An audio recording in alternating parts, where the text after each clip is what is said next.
Hello, I'm Anthony Caseri. I'm from Buffalo, New York. I'm currently at the University at Buffalo in my junior year. My major is international studies and I have a minor in Chinese. I started my Chinese studies actually very recently, if you take in relative to my entire life. I'm 20 years old and I've been learning Chinese for only 2 years. I started at my freshman year at the University at Buffalo, and I'm only in my junior year now, so around 2 years of language study. And learning Chinese has taken me to places that I could have never thought about in my entire life. You know, it's given me experiences that I will cherish for the rest of my life. I've been able to go to China twice. I've participated in many speaking competitions and expos and presentations as I am here.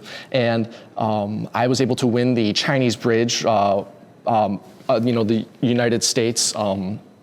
I was the regional champion for the United States of the Chinese Bridge competition twice, this last year and this year. I've also been able to, because of my participation in speaking competitions, win scholarships and win these opportunities to go to China with the organizers of those competitions. So this book that I am showing is a outside of class reading material for learning Chinese. And what it basically is, it is a bunch of stories about language learners and some more complex and more specific Chinese cultural topics, such as the names, how Chinese names are said, the things that are important in Chinese culture when you're addressing someone, holidays, how Chinese people celebrate holidays.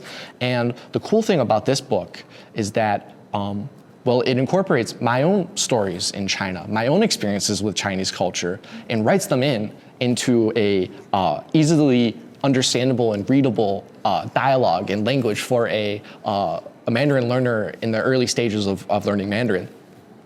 And the coolest thing about this about this book is, the fact that I can be a part of someone else's learning process, that my stories can motivate other language learners, because the basis of this book is to give other non-native speakers a look into what their life can be like if they continue learning Mandarin. And I think that's one of the best things about this book, is that not only are they able to understand it, but they're able to work off of it.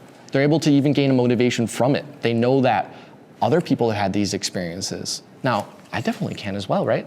So I think that's one of the greatest things about this Mandarin reader, is that, very, very abundant in that, the identity, the cultural identity of China, but as well how other Mandarin learners comprehend that cultural identity.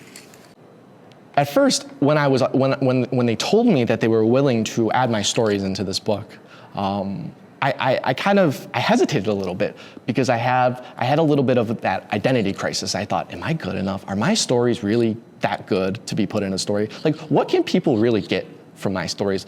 But then I realized that there's something really, really special about, well, first of all, personally, the fact that they're willing to add my stories. It shows that, my Chinese learning process for myself, for my own growth, is something that had so much meaning and so much value that an entire publisher of textbooks was willing to integrate my own experiences into this book.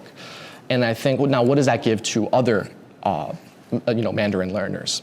Well, I think that shows them that, the fact that they were willing to put my story into this book shows that the value of my learning experiences is enough for others to find find the value in their own learning experiences, in their own Mandarin learning experiences, or any language, you could say. So I think that's probably the most special part about, the fact that this book has real stories in it, which I think is very, very unique.